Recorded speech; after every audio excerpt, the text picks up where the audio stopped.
د یورپ په شو کې له نازي اقبال سره کوم داسې ناروا کار شوی دی؟ دغه کار چا ورسره کړی او څنګه بیا ویډیو ترې جوړه کړې ده او اوس نازي اقبال خپله د دغه کس په اړه څه وایي؟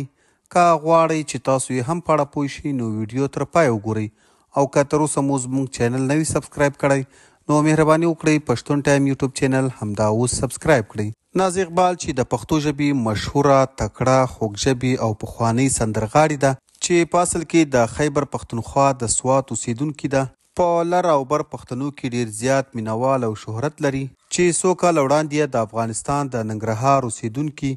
له جاوید فضا سره واده وکړ. له هغه څخه یې څو ماشومان هم پیدا شو خو بیا وروسته چونکې د هغې خاوند افغان و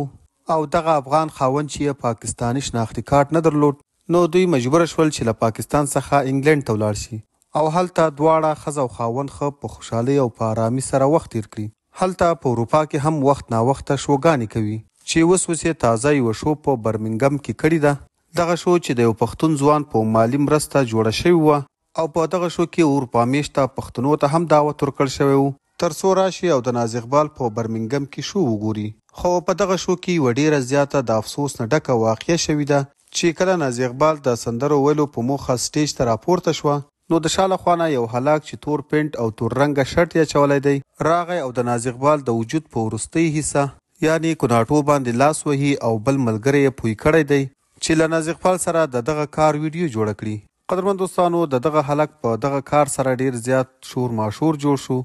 غټه لانجه جوړه شوه او شو هم خرابه شوه خو اخر کې د شو ګډونوالو او نازي اقبال غوښتل چې دغه واقعه پټه کړي تر څو په سوشل میډیا وایرل نشي. ملګرو نازي اقبال سره د دغه کار ویډیو کلیپ هغه هلک له موږ سره شیر کړی دی.